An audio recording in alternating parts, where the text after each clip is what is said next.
there's a question here, and then two over here. All of the issues on the table here for the developing world.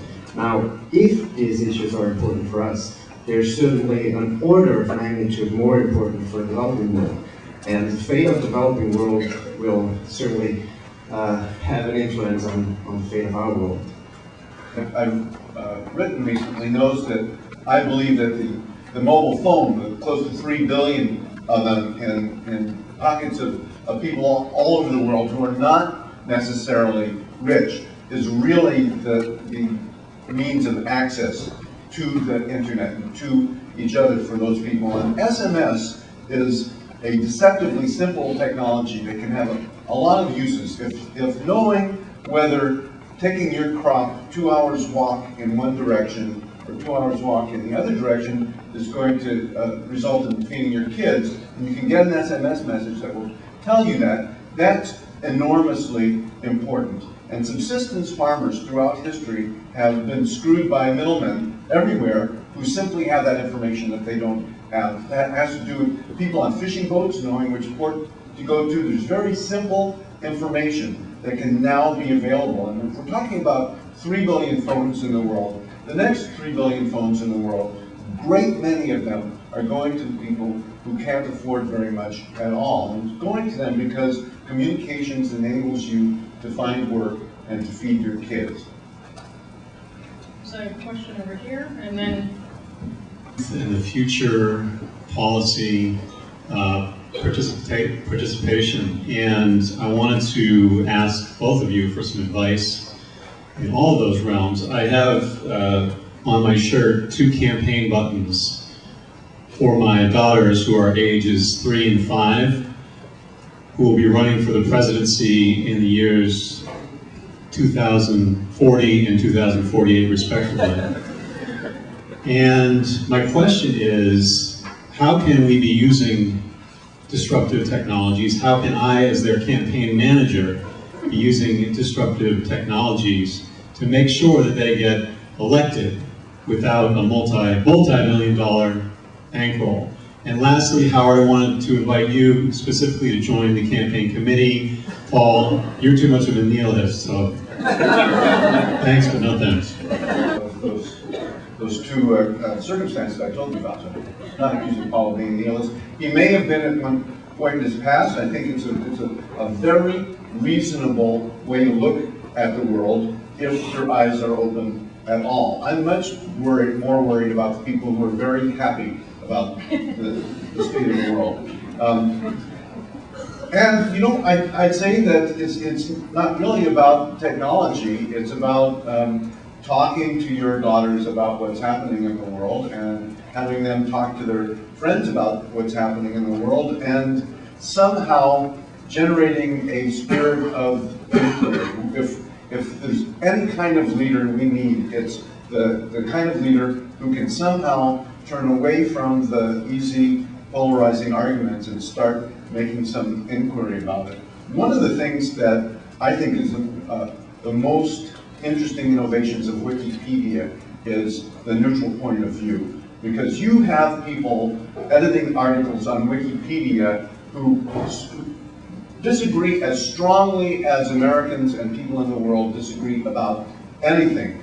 The way they have instituted this policy of neutral point of view is that if you're writing an article, because of the nature of a wiki, someone can come along in 5 minutes and they don't agree with you, they can change it. You have to understand what the strongest objection to your point of view is and state it clearly enough so that the person who holds that point of view that's opposite to yours will agree. Because if they don't agree, they will keep editing it.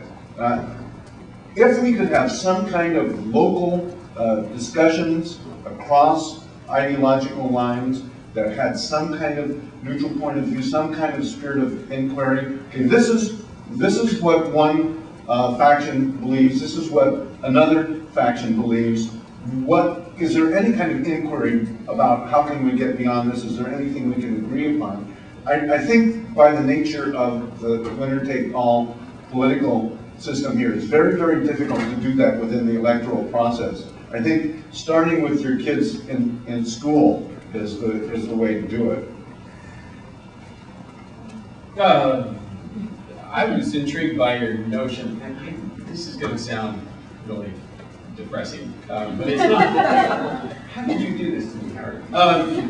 I was struck by your notion that you assumed the job they should aspire for is President of the United States, which assumes that the United States exists in its present form by mid-century, which is somewhat open to question, and also that it might be the most important job.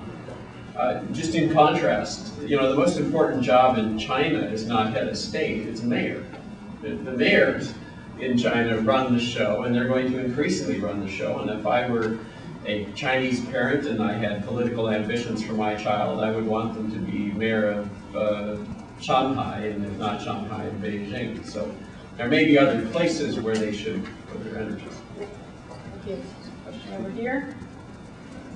This have with not just commenting on our kind of dependence on technology, but also really pushing us forward in how we think about using technology in new and creative ways. Well, to share that new way of looking at the world with people.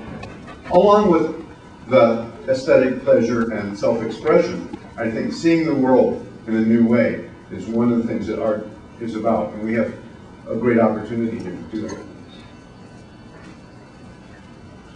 Final words. We're reaching the end of our time here as we all get ready to go off and have incredibly rich conversations within and among ourselves. Given the knowledge that's in this room and the examples that are out there, just your thoughts on what you'd be keeping your ears open to through the course of the day. Let me offer you some forecasting advice about what technologies to watch. It's a very peculiar thing.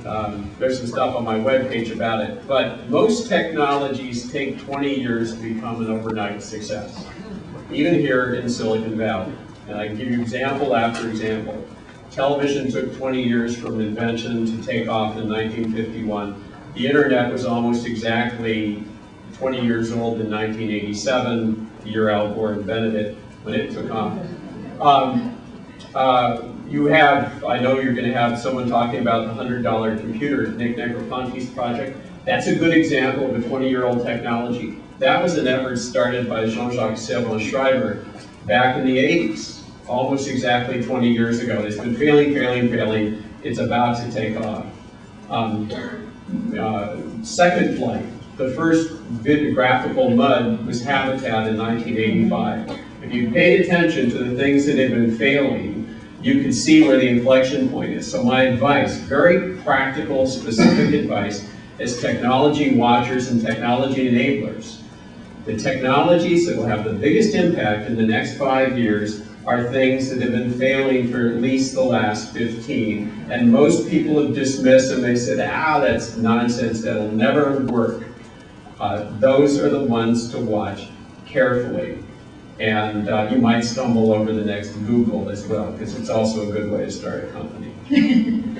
Couple of years. One of them is an effort I've had for a few years that Paul's been very helpful with, which is catalyzing an understanding of cooperation and collective action across disciplines. I think you don't want to go out and build a bridge unless you understand something about materials. I think you don't want to go out and do anything social without trying to understand something about the obstacles and affordances for cooperation and collective action. I have a website, cooperationcommons.org, which is where that community is catalyzing. I'm working on creating a public resource for people who want to mobilize and educate youth around participatory media, and hope to make it public sometime in the next 6 months. Thank you. I want to thank all of you for your comments and questions. Enjoy the conference, and thank you to Paul and Howard.